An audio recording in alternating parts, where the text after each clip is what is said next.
Welcome to Policy Pulse, where we cut through the noise and bring you the most critical policy decisions shaping our world. Today, we are tracking 4 intertwined storylines that are about to hit their boiling point. And first off, we'll look at a looming trade war deadline that could reshape global commerce. We'll also look at NATO's unprecedented defense surge amidst terrifying nuclear risk. And thirdly, we look at America's housing affordability crisis that's now crushing the middle class. And finally, we'll look at the fiscal aftershocks of the big, beautiful bill, and sort of what I would term, implementation watch.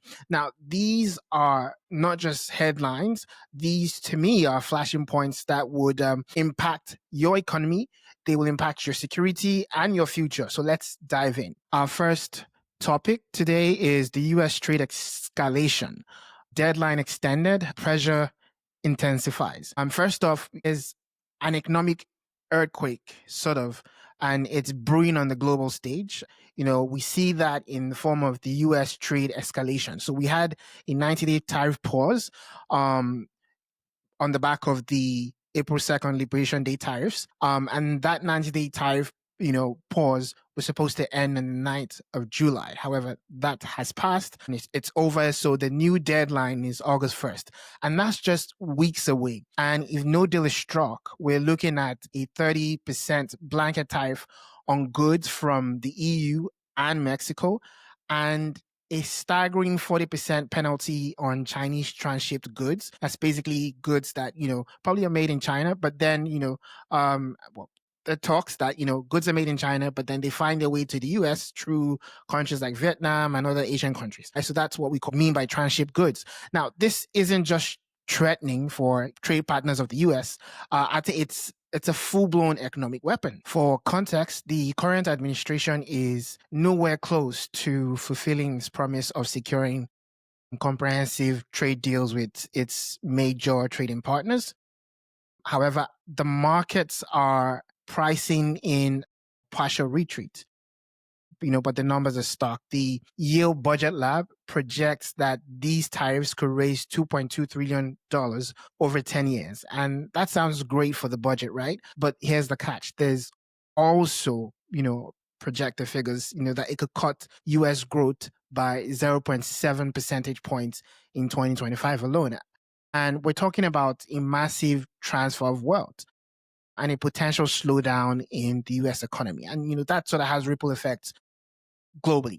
Now, the fundamental truth of this is tariffs are a tax on the citizens. You can look at it from a fiscal policy angle and say, yes, it's fiscal policy tightening, slow aggregate demand, but invariably the citizens pay, it's a tax. So yeah, we can see from this, that there's a lot of revenue coming in from the tariffs, but, there are also trade-offs. And we need to investigate, the implications of this trade-off. Also, we, not too long ago, were informed of a Vietnam deal where it's 20% tariff, for Vietnam, and a 40% transshipment clause, which some might now say is now the template. And we're going to be asking the question, is this the future of global trade? And the policy question for me here is, can bilateral deals forged under threat replace multilateral rules without fragmenting global supply chains and raising consumer prices?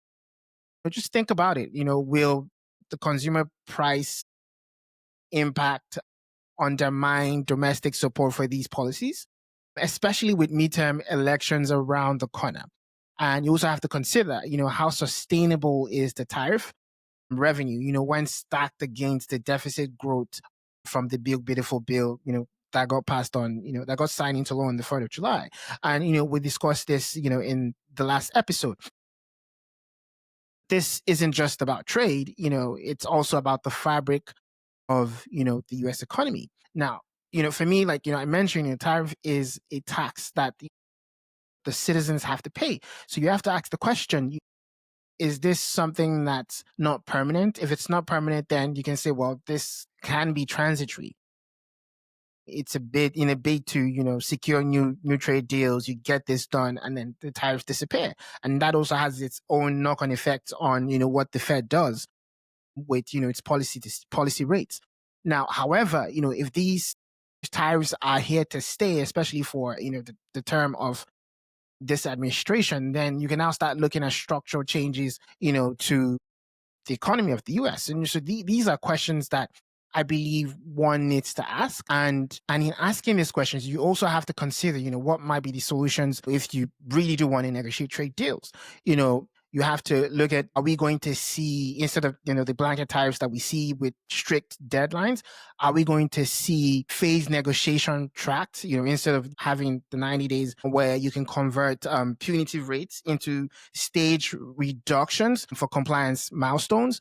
Another thing we also have to consider, in this tariff, because Canada came out with this digital, tax and all of that, and Canada got hit, I believe, with 35% for taxes. So you also have to consider, do we see something in terms of digital trade and services? Do we see like modernized deals, beyond merchandise tariffs, for just goods? And to further the conversation on, tariffs, we have a certain camp, that believe that, well, tariffs really and trade deals really are, the purview of the Congress. So, you sort of want to tie this tariff discussion, with, what's going to happen, with inflation once it hits. And especially with, the president calling for the Fed to cut rates. Our second topic is NATO defense surge and nuclear flashpoints, as regarding risk. So we're moving from economic flashpoints to geopolitical ones. Now, NATO at the June Hague summit, I'd say all 32 allies, yes, even Spain with a caveat, committed to unprecedented defense pledge. And now that's 5% of GDP by 2035. Now, this is more than double, the previous 2% target that many countries in the NATO alliance were struggling to meet. And this structure, I would say, is quite innovative in the sense that we see 3.5% for core defense spending, 1.5% for broader security-related investments like cybersecurity, critical infrastructure protection, defense industrial capacity. And it's quite a massive shift with defense industrial orders already at record highs. A country like Poland, for instance, is a good example. They're already currently at 4.7% of GDP. But for me, the important, fundamental question to ask is, can European welfare states finance, this without deep social budget cuts by, sacrificing things like healthcare, education, climate investment, and these are things that are, sort of important, to countries in the EU. And still on defense policy, the US just secured a bipartisan deal to send 10 Patriot launchers plus munitions to Ukraine, with the first units promised within days. Now, European allies will pay and backfill their own stocks. It's a critical move to bolster or strengthen Ukraine's air defenses. But it raises crucial questions, especially, one, will the Patriot, backfill scheme exhaust US inventories and stretch delivery timelines for their own defense? And secondly, what viable arms control format, replaces the new strats in an era of multipolar deterrence, especially with what I'll call nuclear arms control architecture eroding, and Iran being reported to have enough 60% enriched uranium for potentially new weapons. Now, I'd say that the stakes couldn't be higher. New strat expires in February 2026. No successor negotiations. With nuclear risk, the environment deepening, we need to ask what viable arms control format replaces new strat in an era, like I mentioned, there's multipolar deterrence. So, this isn't really, about Ukraine. And I bring this up, and bunch this to seemingly isolated topics of, sending the Patriot launchers and NATO, increasing, defense spending together, to ask, the questions, what, and I mentioned this, like, it's really not just about Ukraine. It's about, global stability. It's about preventing a new arms race. And we have what I will categorize as a proliferation of, how I put it, it's a proliferation. The risk is cascading because we see nuclear experts on that we could see the number of nuclear armed states double to more than 18 within 20 years. U.S. allies like Poland, that's in NATO, and we have, South Korea and Japan, they're reconsidering nuclear, commitments. And for me, when I don't really like to touch defense policy, but, because there's a lot of politics in there, but, from a policy standpoint, you do want to ensure that, in my mission to democratize policy, to ensure that people are informed and, they can start to ask questions. You do want to ensure that people know what's important because, on a topic like, nuclear and, it's very important because it could go bad really quickly. So it'd be not to get dramatic on this. I think, I just sort of, provide what I might think might be alternatives, for defense spending, especially for EU countries. It would be nice to see probably them implement gradual phased approaches, with flexibility for countries facing economic constraints. We go to see like a focus on, spending efficiency and interoperability, and not just focus on the raw numbers of 5% or, of, the country's GDP. And then, for nuclear risk, it would be nice to see that the emergency arms control talks before new strat expires in February 2026 to strengthen the conventional deterrence, to reduce the reliance on, nuclear as a form of weapons, for war, because, the alternative is just not something that we as a civilization should tolerate. So, you want to see a development of regional approaches that don't necessarily depend on, global treaty framework. Our third topic for discussion today is the U.S. housing affordability is at a breaking point. So we're seeing some sort of crisis in the U.S. housing market, and we're literally bringing that home. America's housing affordability crisis is no longer just for low-income households. It's now squeezing out the middle class to what some will consider a breaking point, and the numbers are shocking. So we're going to look at this particular study, and this is by the Joint Center for Housing Studies of Harvard University. So it says this year, the U.S. housing market is shrouded in uncertainty, with little indication that record high levels of unaffordability will ease anytime soon. It says high home prices and interest rates have pushed sales to lowest level in 30 years. And this is according to the State of the Nation Housing 2025. Like I said, it's a report by the Harvard Joint Center for Housing Studies. Now, I'll just quickly, run through the eight key takeaways in this report. And it says, number one thing they noted was renters' cost burdens hit another record high. And it says, for the third consecutive year in 2023, the number of cost burden renters, those spending more than 30% of their income on housing and utilities, reached a record high at 22.6 million renters, and that's 50%. This includes more than 12.1 who are severely burdened, spending more than half of their income on housing. But, I think this wasn't really the main thing. The main thing here was the strain is creeping up the income ladder. Burden rates were over 70% for renters earning 30,000 to 45,000, and rates doubled to more than 45% for renters earning 45,000 to 75,000. Now, the second point here is there's a rising cost. The rising cost encumbers homeowners as insurance and property taxes continue to increase. I think that's pretty self-explanatory. And I'll just read the first, sentence here. Homeowners are increasingly burdened by rising costs as well. In 2023, the number of cost-burdened homeowners rose by 664,000 to 8.3 million, represent 24% of all homeowners. Now, third point here is as home prices grow, sales drop to a 30-year low. And we see here, it says as early 2025, home prices are up 60% nationwide since 2019 and still rising at a rate of 3.9% over year. Consequently, the median existing single family home price hit a new high of $412,000 in 2024. And it says this is shocking.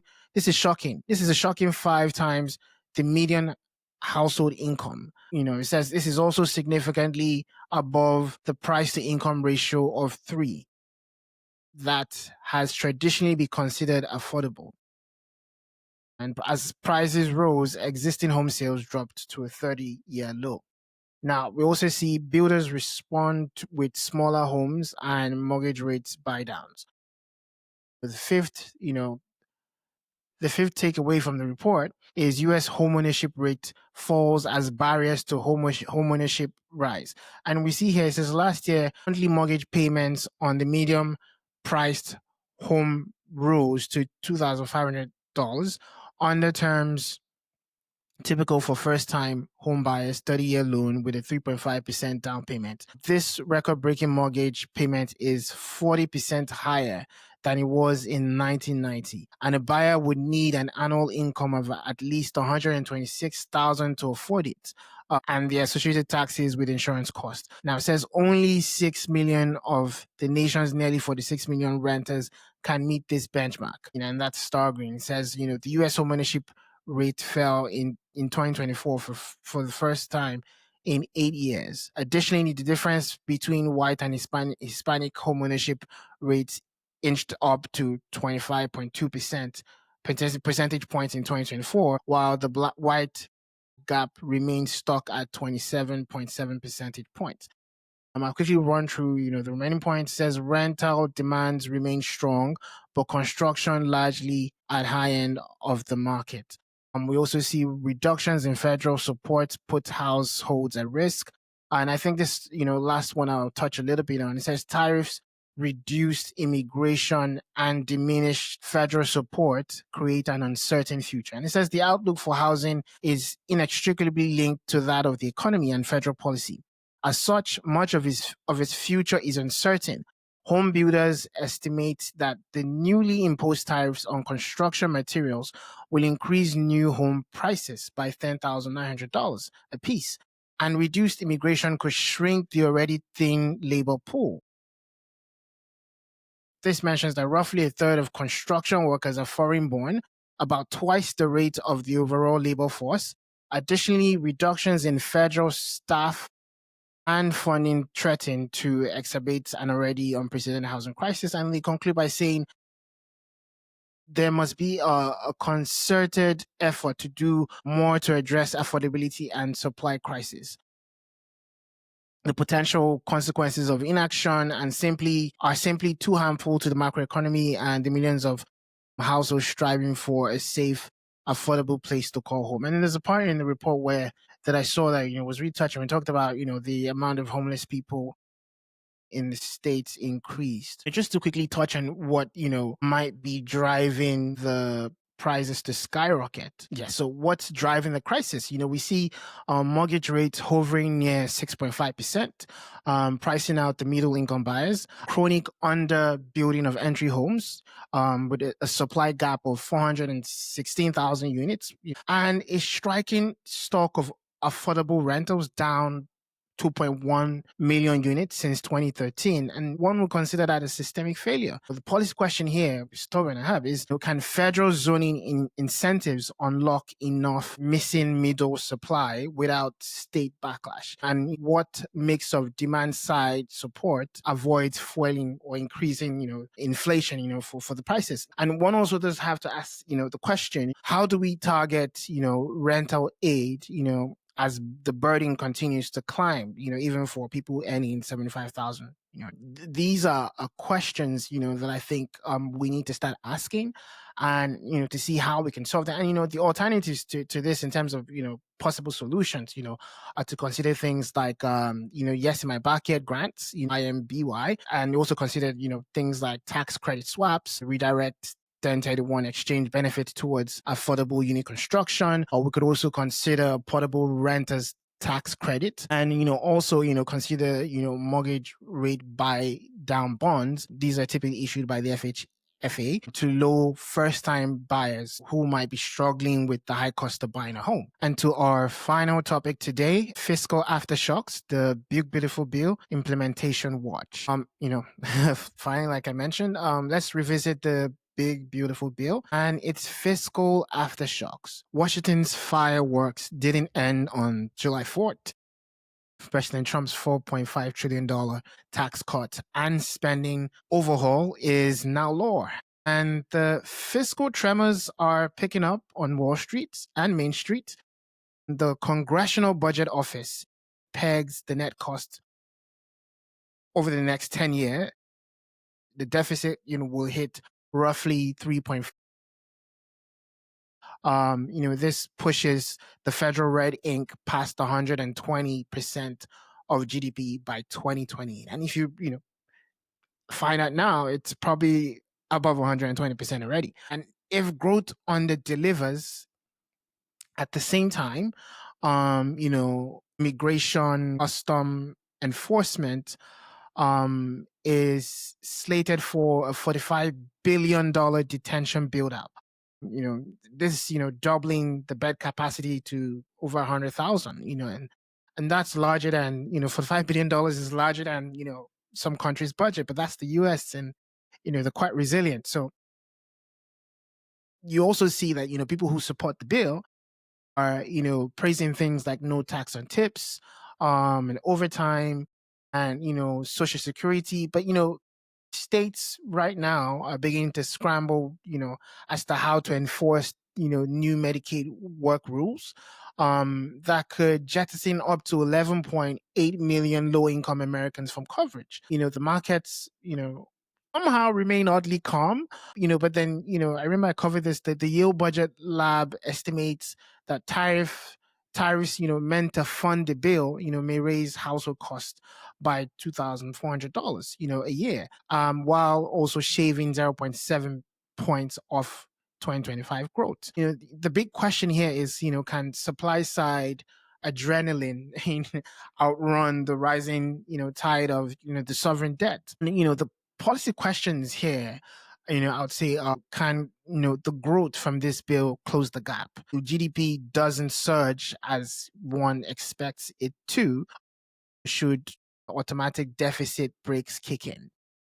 Another thing to also consider would be who pays for immigration funding?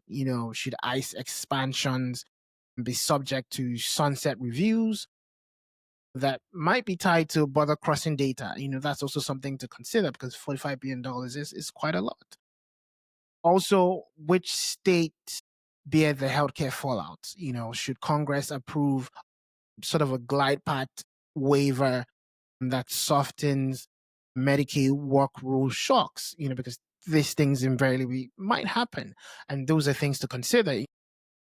As regards, possible solutions, to some of these questions, you can look at debt guardrails. Would we see trigger clawbacks of selected tax cuts if debt to GDP breaches 120%, for 2 consecutive quarters? Also, would we see things like tariff inflation circuit breakers? Would we also see things like ICE accountability clauses? Would we also see things like, Medicaid glide paths, like I mentioned, because, certain states, would you offer states, phased compliance, and probably like 90% federal cost share for eligibility tech upgrades, preventing compliance whiplash, and, the bottom line here with, this particular bill is it's a high stake gamble on growth without built-in shock absorbers. Its fiscal aftershocks could reverberate, last long after, the political fireworks fade.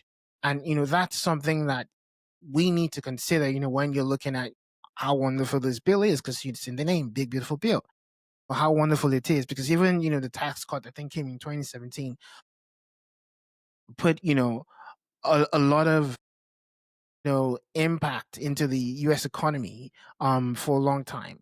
It's not just something that comes and, disappears. It hits the economy, and, the effect is felt for decades. So one has to consider these things. And, to conclude, I'd say we have looked at a complex web of policy issues, and we've covered 4 topics. And these topics range from, fiscal, security, social challenges. And these are issues that will define America's trajectory for decades, and also the globe's trajectory for decades, especially with defense policy. Now, the trade-offs between things such as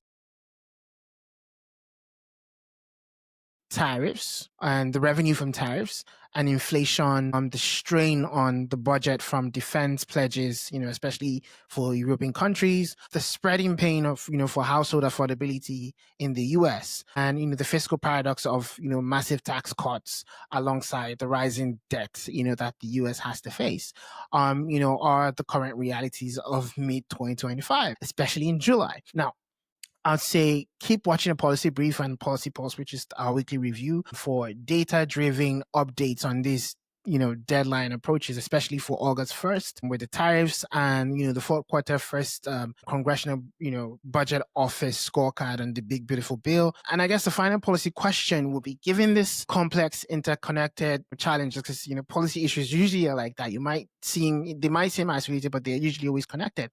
What should citizens and policymakers prioritize to ensure sustainable and effective governance for policy issues wherever you may be? Please share your insights below in the comment section. Another, I guess, what I would say is a call to action is, what do you think is the most critical issue we've covered today? And please drop your analysis in the comment section. Let us know which topic you would like us to do a deep dive on next week, or a topic we probably should have covered as regards, something that you're interested in regarding global policy. Please don't forget to like the video, subscribe to a Policy Brief, hit the notification bell, share it so we can get the algorithm working.